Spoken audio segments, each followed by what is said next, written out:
Commentaire de saint Thomas d'Aquin sur l'évangile de Jean, chapitre 6, versets 45 et suivants. Quiconque s'est mis à l'écoute du Père et à son école vient à moi. Ces mots nous révèlent que l'attraction du Père est souverainement efficace. L'évangéliste la considère de deux manières, en tant qu'elle relève du don de Dieu, lorsqu'il dit « quiconque s'est mis à l'écoute », à savoir de Dieu qui révèle, en tant qu'elle relève du libre arbitre lorsqu'il dit, et à son école, par l'adhésion de l'intelligence. Et écouter celui qui enseigne, puis saisir ce qu'on a écouté, est bien nécessaire à tout enseignement. Cela l'est donc aussi à l'enseignement de la foi.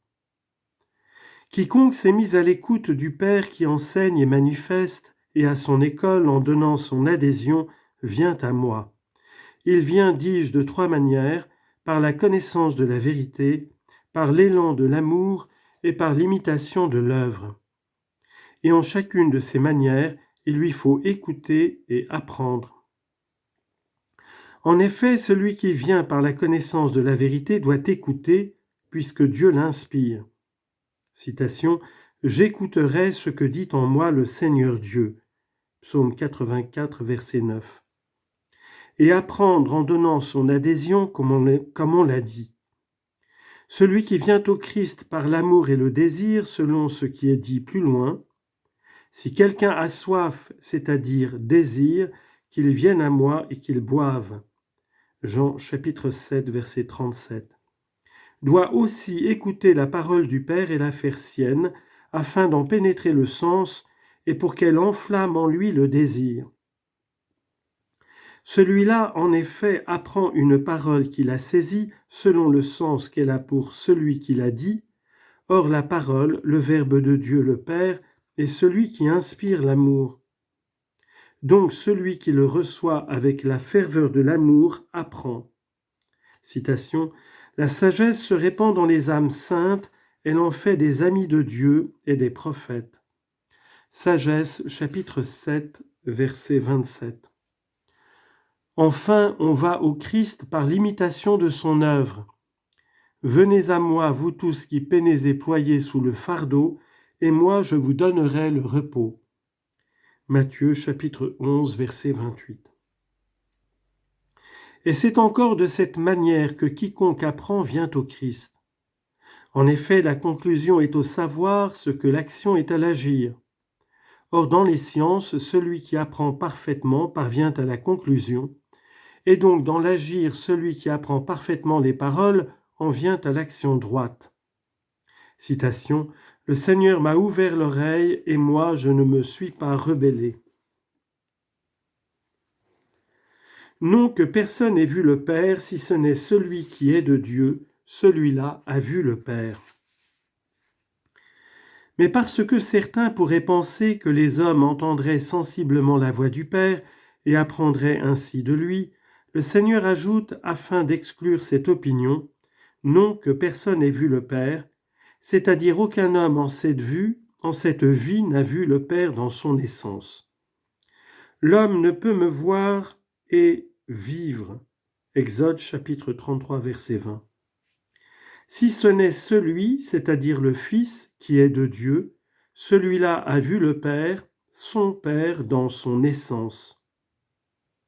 Ou bien personne n'a vu le Père de la vision de compréhension, vision que ni l'homme ni l'ange n'ont jamais eue, ni ne peuvent avoir, si ce n'est celui qui est de Dieu, c'est-à-dire le Fils. Citation, « Nul ne connaît le Père si ce n'est le Fils. » Matthieu chapitre 11, verset 27. En voici la raison. Puisque toute vision et connaissance se font par une certaine similitude, la connaissance que les créatures ont de Dieu découle du mode de similitude qu'elles ont par rapport à Dieu. À cause de cela, les philosophes disent que les intelligences connaissent la cause première dans la mesure où elles en ont la similitude. Et toute créature a en participation une certaine similitude de Dieu, mais infiniment distante de la similitude de sa nature. Et à cause de cela, aucune créature ne peut connaître Dieu lui-même parfaitement et totalement, selon ce qu'il est dans sa nature. Le Fils, lui, parce qu'il a reçu parfaitement toute la nature du Père par la génération éternelle, le voit totalement et le comprend. Notons bien la pertinence de l'ordre du discours. En effet, lorsqu'il parlait plus haut de la connaissance des autres, le Christ a parlé en termes d'audition. Mais ici, lorsqu'il parle de la connaissance du Fils, il parle de vision. En effet, la connaissance par la vue est immédiate et évidente, alors que par l'ouïe, nous connaissons par l'intermédiaire de celui qui voit. Ainsi, la connaissance que nous avons du Père, nous l'avons reçue du Fils qui voit, de telle sorte que nul ne connaît le Père si ce n'est par le Christ qui le manifeste, et nul ne vient au Fils s'il n'a entendu le Père qui le manifeste. Le murmure des Juifs réprimés, le Seigneur prend en compte la difficulté née dans le cœur des Juifs au sujet de la parole qu'il avait dite « Moi, je suis le pain qui suis descendu du ciel ». Jean chapitre 6, verset 41. Il a l'intention de prouver que c'est à son sujet qu'elle est vraie, et il argumente ainsi « Ce pain descend du ciel qui donne la vie au monde, mais moi je suis le pain qui donne la vie au monde, je suis donc le pain qui suis descendu du ciel. »